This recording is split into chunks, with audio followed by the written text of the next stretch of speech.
Welcome to the Explainer. Today, we are going to get our hands dirty, metaphorically speaking, and look at the really clever wiring of an auto transformer starter.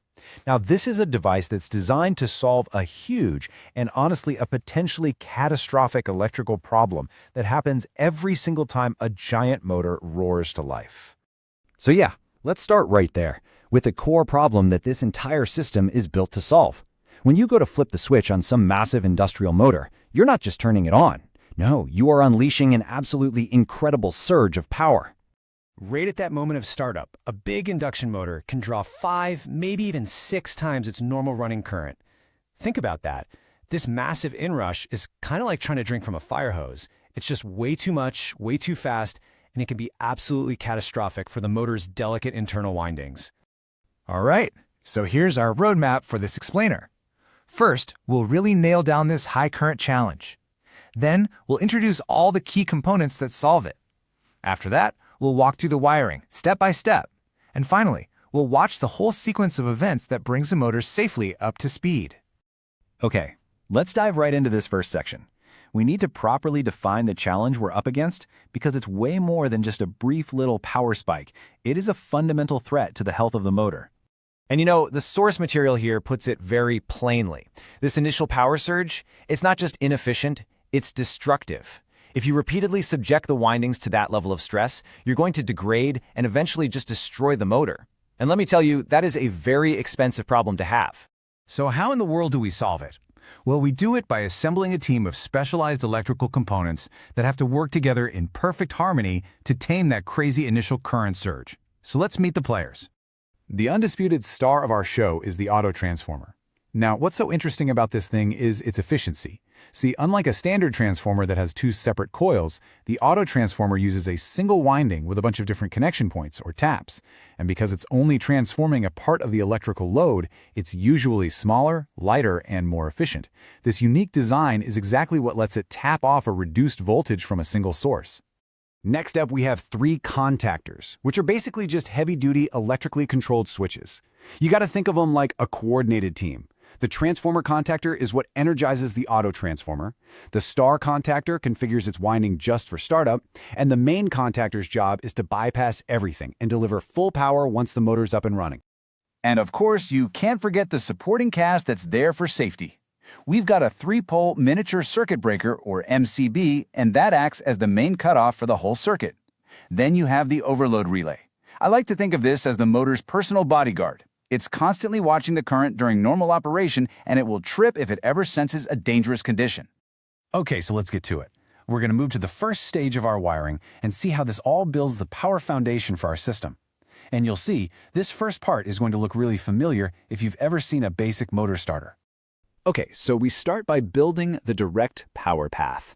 Power comes in through the MCB, it goes to the input of the main contractor, then it flows out through the overload relay, and finally it connects directly to the motor terminals. It is a straight shot, simple as that. Now, if we just stopped right here, what we'd have is essentially a direct online starter, and that would just throw full power at the motor and bring us right back to our original problem of that massive inrush current. So this circuit gives us the path for full running power, but the magic of the soft start, it hasn't been added yet. Okay, this next part, this is where the real intelligence of the system comes in. We are going to integrate the auto transformer, which is going to act like a temporary dimmer switch for the motor. It's a great analogy. First things first, we've got to give the auto transformer its own power feed. So we take a parallel connection from the output of our main breaker, and we run it over to the input of the transformer contactor.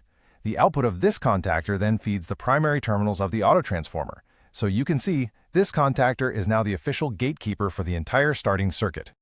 Now pay attention, because this is a really critical step.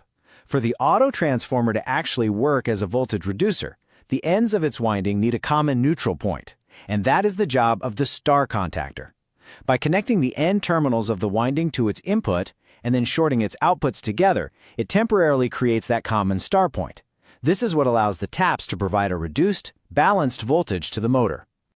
Right, so the crucial point, the whole shebang, is this final connection. We connect wires from the reduced voltage taps on the autotransformer, let's just say we're using the 70% tabs for this example, and we feed this power back into the main circuit.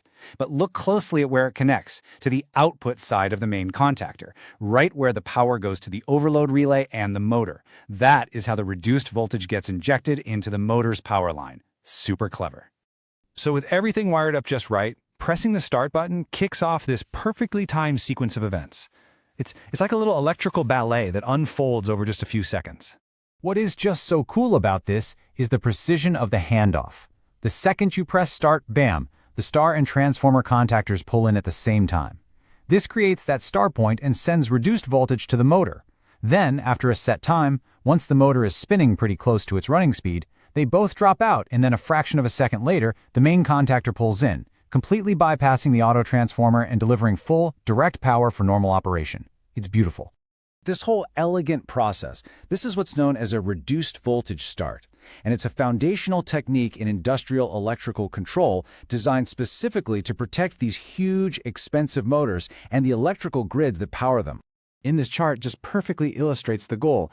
By using those taps on the autotransformer, the motor only ever sees a fraction of the full line voltage, in this case 70%, right when it's most vulnerable during startup. And this directly slashes that inrush current down to a much, much safer level. So the big takeaway here is that by intelligently managing the voltage for just a few seconds, we have completely solved that dangerous starting current problem we began with. What you get is a smooth, controlled start that protects the motor's windings, reduces the mechanical shock on all the gears and belts, and it prevents those big voltage dips across the entire electrical system. So that leaves us with a final thought on just how powerful and important this clever electrical solution really is. I mean, from massive industrial fans and pumps to conveyor systems that stretch for miles, or even giant rock crushers. This exact sequence of wiring and timing is what safely wakes up the giants of our industrial world every single day. If you enjoyed this, hit that like button and subscribe to our channel, How to Do It. Search for us at How to Do 5 for even more interesting content.